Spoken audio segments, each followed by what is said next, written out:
This woman, she already had some kind of masculine features, like deeper voice, deeper whatever. She decided to be a man because she wanted to see how men were treated, not sex change, an experiment. She ended up killing herself after like a year and a half of this because she said she was treated so horribly by women that she couldn't even believe that this is how men lived. And I was like, no fucking way, but I can see it. I can see that you guys don't speak up. You don't say the things that we need to hear because you want to love us, you want to support us, you want to be there for us, but you guys are supposed to be, you're supposed to be the strong one. Yeah. You're supposed to be these things, and yet we've been fighting to be your equal, fighting to be the alpha, fighting to be, and out of kindness, you guys are stepping back, but it's a losing war for both of us.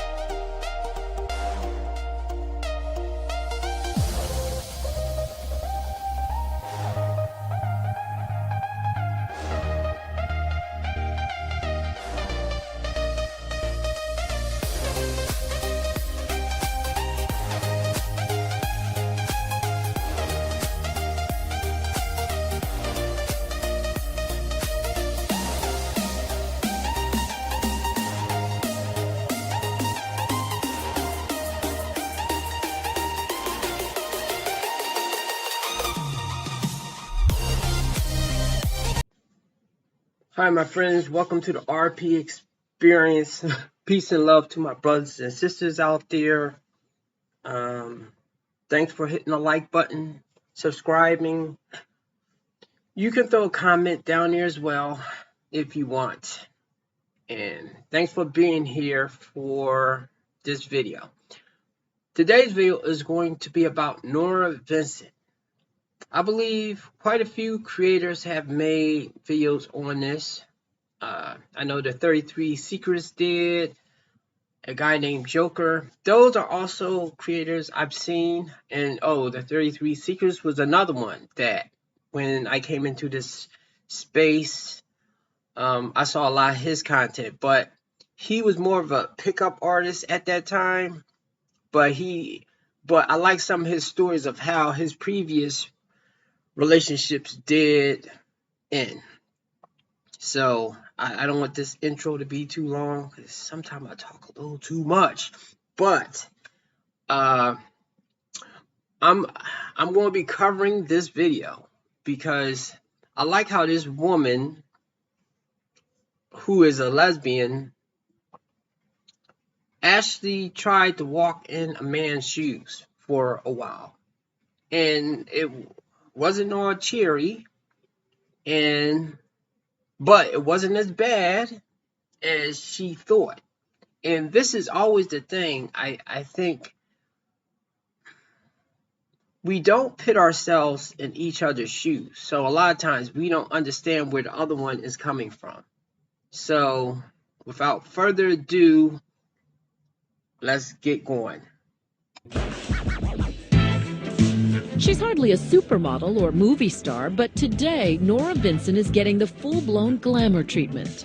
Norah's a writer, and one of these shots will adorn the cover of her new book. This wasn't just a stunt. This was about learning. This is a human project. It was about finding something out about the human creature, and I learned it the best possible way because I went through it. What Norah went through, or more accurately, what she became in the last 2 years, was a man. Yeah, a little bit shorter on the top. Okay. No, Norah didn't get a sex change operation. She did it the old-fashioned way, with acting and a disguise. At 5'10", 155 pounds, and wearing men's size 11 shoes, Norah was a natural. Growing up in the Midwest with her actress mother, lawyer father, and 2 older brothers, Norah was a tomboy with a flair for the dramatic. She says she's still a tomboy and, in fact, is a lesbian, living in Midtown Manhattan with her partner, Lisa. I think we can work with this. Her transformation into the guy she calls Ned begins with a buzz cut, baggy men's clothes, and a too small sports bra to flatten her breasts. She even wore a little padding in a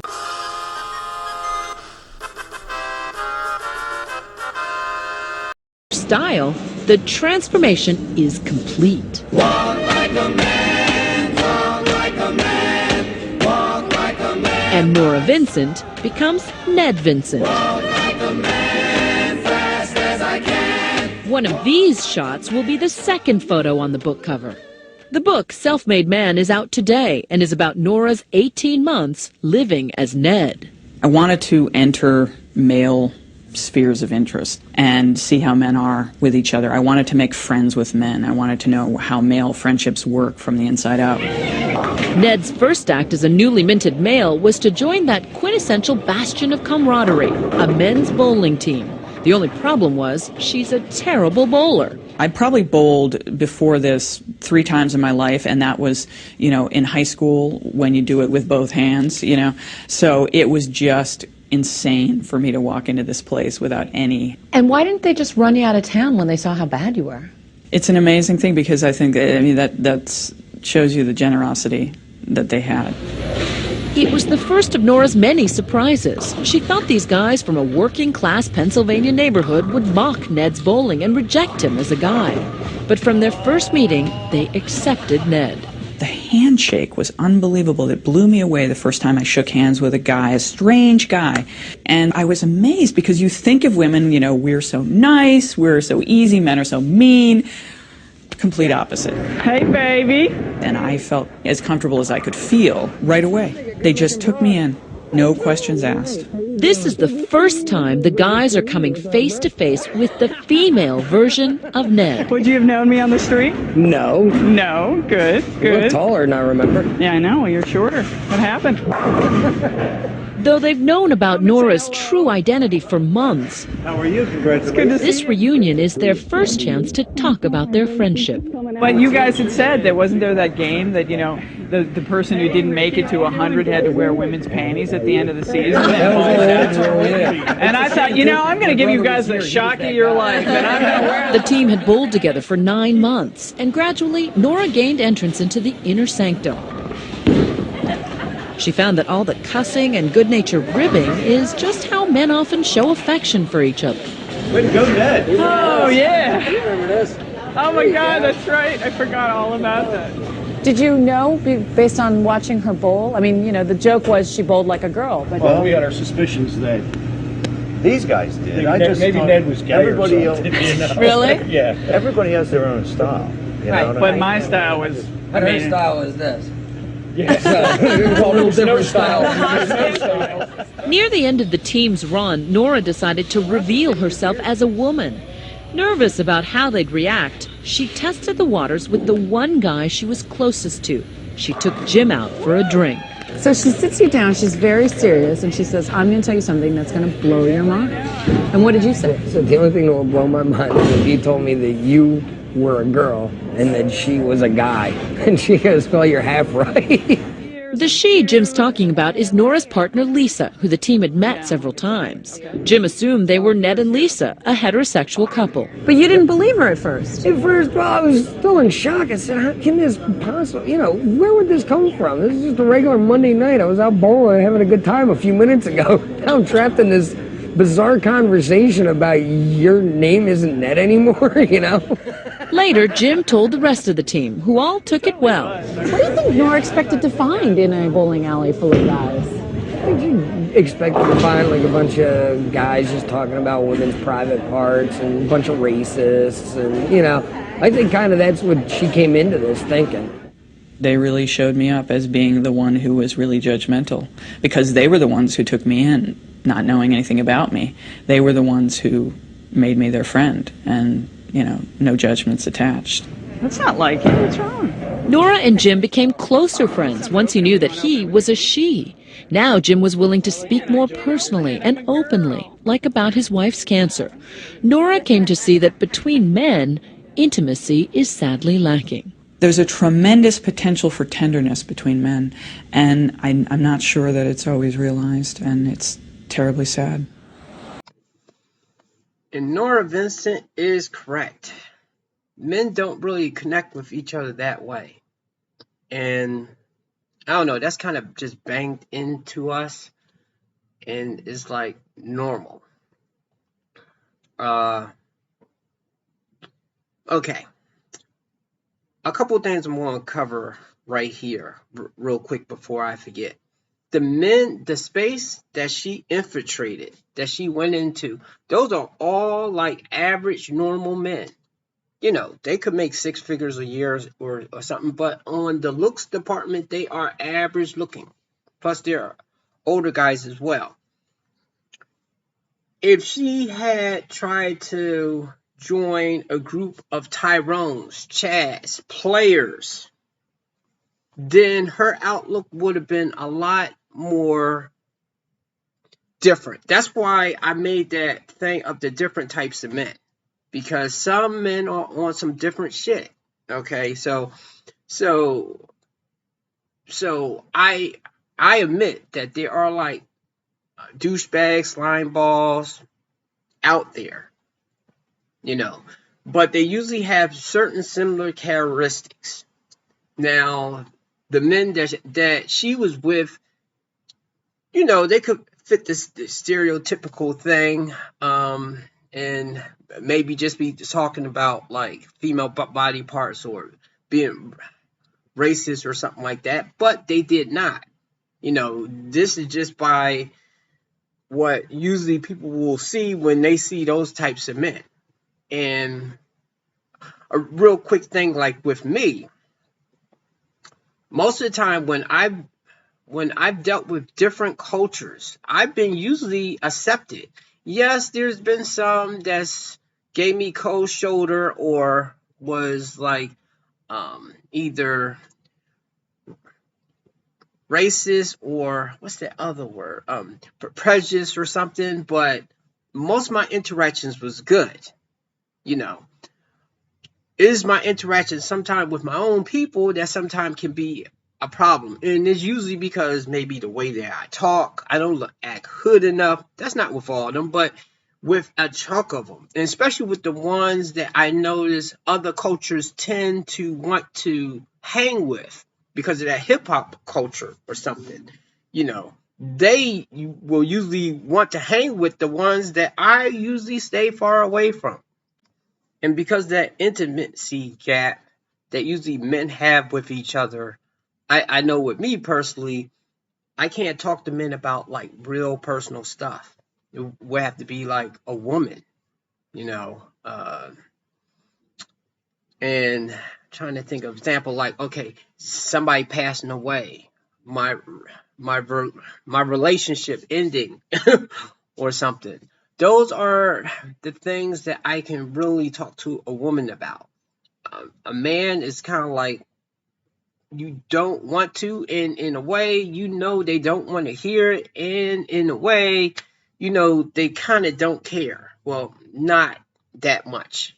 You know, whether women are good at faking it or whatever, they usually will show that they care what you are going through. Now, me saying that, like I said, I've been able to have those conversations with women that I'm not in a relationship with. Women that I'm in a relationship with, I get that kind of thing like they really don't care. Or either I'm trying to talk about something, but they want to really talk about what argument they are having with their cousin or whatever craziness is going on in their life. Fuck my feelings, basically. So, you know, and this won't be at the beginning of the relationship, but pretty much once it gets in there, and I'm pretty sure it's not all women, but I just feel like and think that once you become their man, they don't really care about how you feel about stuff. Anyway, that's just the impression I got with the women that I've been in relationships with. Just saying, you know. Cracking the mystery of a boys' night out is one thing, but what about the explicit world of a man's sexuality? I really ran smack up against the difference between male and female sexuality is that female sexuality is mental. It's up here. And male sexuality is a bodily function. It's a necessity. You just have to do it.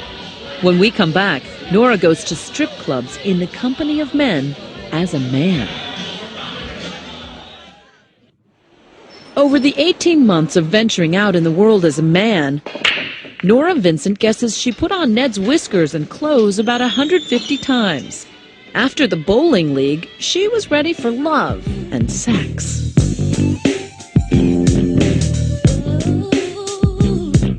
You went to a couple of sex clubs. What were you trying to get at? Well, at first I thought, this is sort of the quintessential guy thing to do, right? The bachelor party at the strip club. When I told people initially that I was doing this, they'd say, oh, you got to go to a strip club. She says the clubs were obviously sexual, but once again lacking in intimacy, which leaves men emotionally frustrated. I saw the men there. I saw the looks on their faces. I saw them sitting alone, nursing their bourbon, and this is not about appreciation of women, of course. It's not about appreciation of their own sexuality. It's about an urge, and that's not always that pleasurable, really. These guys who go to these high-priced clubs would say, this isn't about pain, it's about pleasure. Men have had the tears and the emotional expression sort of pounded out of them from an early age, and so by the time they're men, they don't even have the vocabulary anymore or the emotional awareness to really say what they're feeling. Norah says strip joints are about pure sex drive, completely empty of any meaningful interaction, even when a woman is gyrating on your lap. But you're attracted to women. Were you ever aroused during any of these? I really ran smack up against the difference between male and female sexuality, is that female sexuality is mental. It's up here. Whereas for men, Norah says, sexuality is, shall we say, below the waist. At its core, it's a bodily function. It's a necessity. It is such a powerful drive, and I think because we don't have testosterone in our systems, we don't understand how. Yeah, that brother's starving. Now, that's a good one, going with guys to a strip club. When I watch women inside a strip club, they're jumping up, they're screaming, they're having like a really good time. You go to a strip club where men are at, most of them are chill. Most of them are chill, most of them, and bear in mind, that's something I don't like to do, because I don't like to be teased. But I've been to one or two in the past, and I personally don't get too much out of it, but I do think a lot of guys do. They get some type of okay, I'll say men crave intimacy, like she says, and for us it's more like an urge. And when we can't really get it from our woman, or either get it from like trying to find some woman that we connect with, then many of us will take those avenues right there to get something. So some, it will be the strip club. Some will be prom, that adult entertainment stuff. Because in some kind of way, that's fulfilling the urge to a degree. So the urge, the testosterone, that is the motivation force to be pursuing women or to fulfill the urge. You take your pick on which one it is. Just bear in mind, if men did not have that, we really would not be pursuing women at all. Because truthfully, if a lot of us was to think about logically, it's going to be too much drama and headache. I mean, to be honest. So, fortunately, the urge is strong in men to pursue women. We don't understand how hard it is. So it never gets cold where you back in Australia? Throughout the project, Ned dabbled in the art of picking up a woman. Where'd your friend go? We went with him to this bar, wearing hidden cameras. This is my friend JC, I'm Ned. Norah was reminded that in this arena, it's women who have all the power. We sit there and we, just with one word, no, will crush someone. And the thing is, we don't have to do the part where you cross the room and you go up to a stranger and say the first words. And those first words are so hard to say without sounding like a cheese ball or sounding like a jerk or whatever else. And what do you guys do? Norah says the brush-off Barbara Jones gave Ned was typical. She was just sort of emblazoned with hostility, you know, just looked at you and you saw everything cross her face, which was... And that's something I think a lot of women don't understand, or they don't care about either. It's hard for the average man to see a woman over there. She don't have to even be beautiful. She could be on his level, like the same level looks. Walk over, start a conversation with her, say the right things, and come away with a positive experience.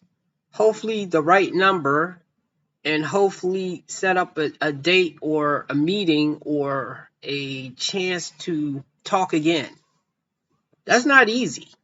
Now, there are some women now that are starting to try to shoot their shot with guys, and sometimes guys to return the favor, because you have to understand, a lot of guys, like, we get used to rejection, but still, it still doesn't make it easier each time you get rejected, especially sometimes when you get rejected by women that you don't think you would get rejected by harshly. You get just that.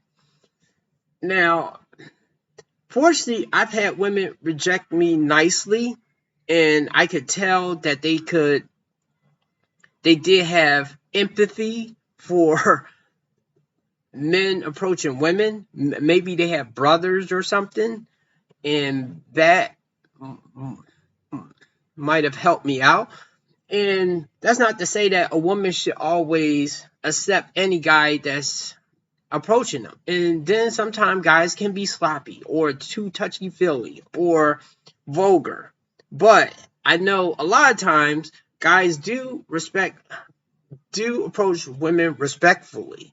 And depending on the woman, she has the power to just crush his soul. That's why if I approach a woman, especially one that I don't know, I'm going to, if she don't some kind of way appear by herself somewhere, or her friends scatter, or either she goes outside to use the phone or something, if she don't do that, then I'm not going to approach her, because it's that fear of approaching her in front of all her friends, and depending on her friends that she is with that I'm not sure of, they might dissect me right there, or either she might be thinking about it, and one would be like, oh, no,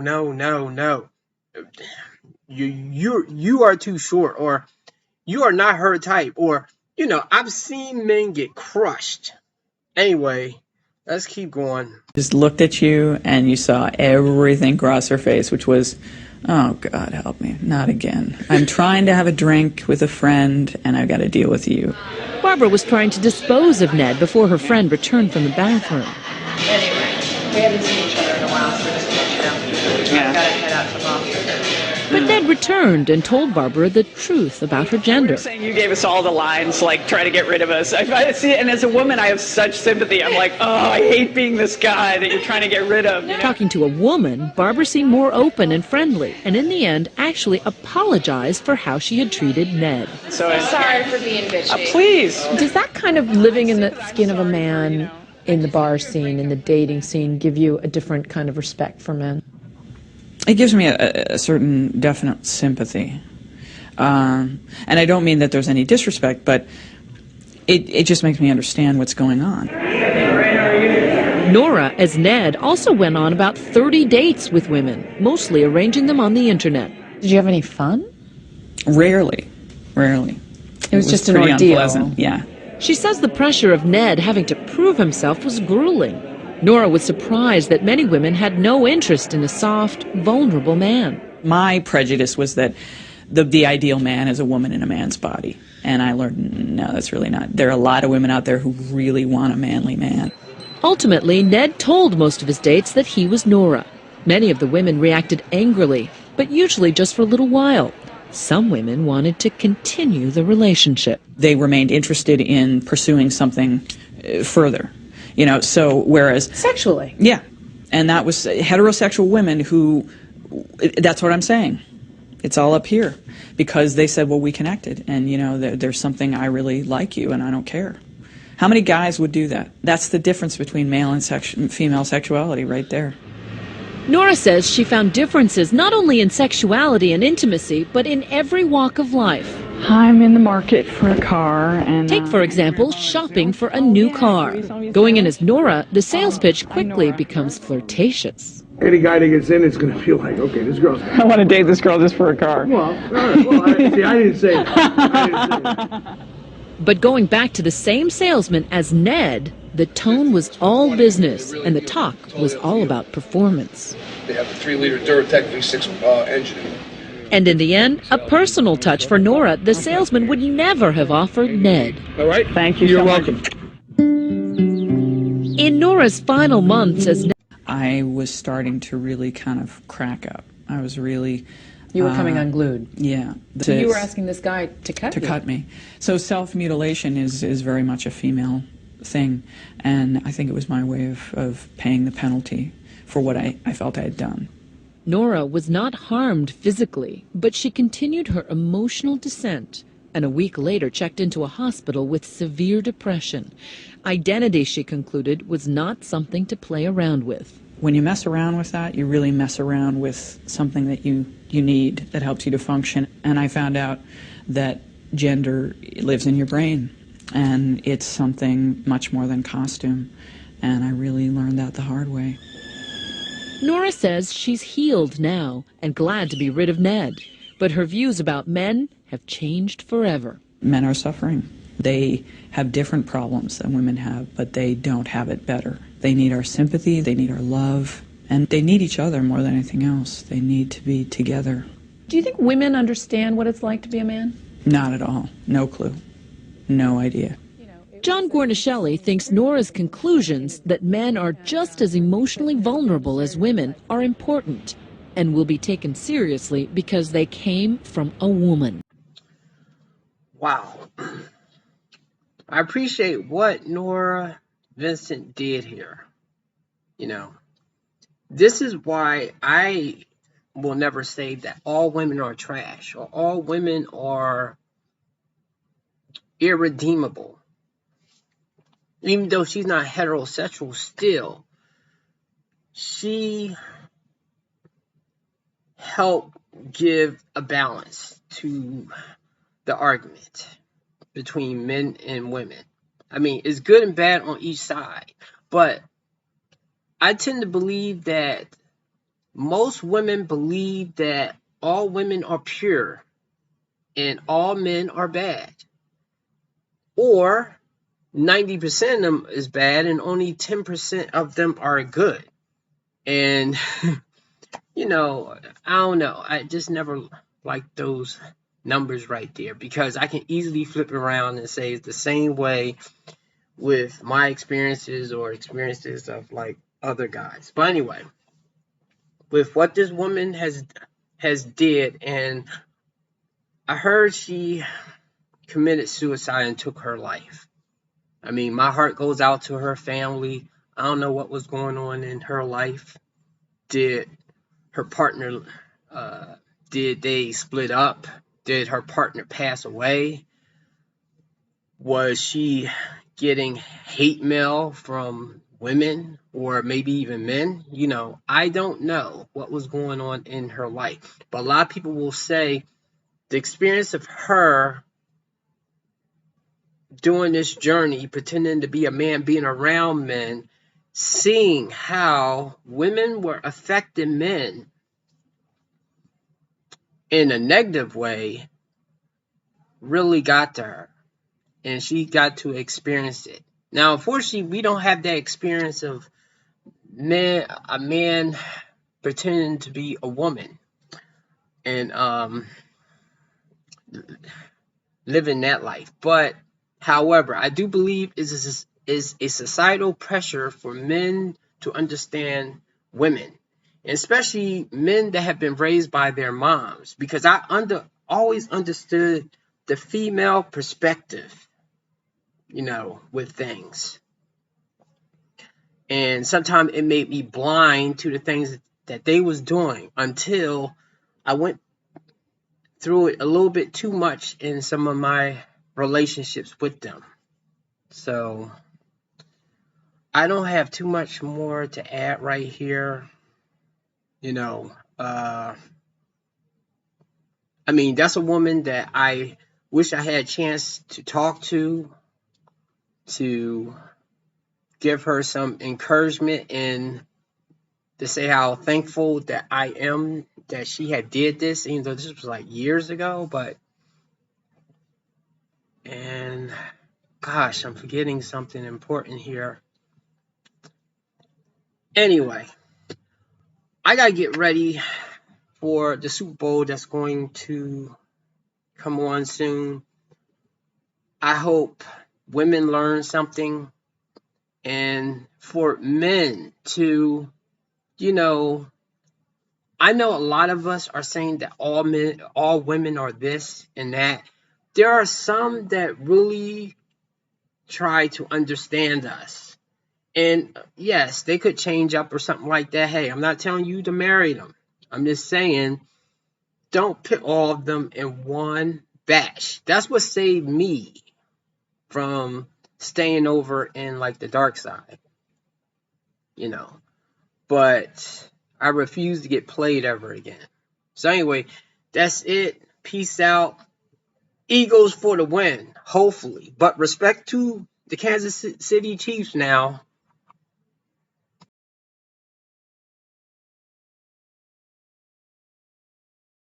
Seriously, imagine going through life when 80% of the other gender, like everyone here, we're all pretty girls. Like none of us are going to have any trouble getting attention from men. When they say that women find 80% of men as unattractive, that means like not even, you wouldn't even think twice. Not okay, not mid, like they say they're ugly. Imagine going through life where 80% of the opposite gender didn't think you were okay, didn't think you were average, they thought you were ugly. And one day, we'll all feel that one day when we hit 50. Because men aren't lining up to date most 50-year-olds. One day we'll all feel that, but I think it's very, dismissive of the other person's point of view.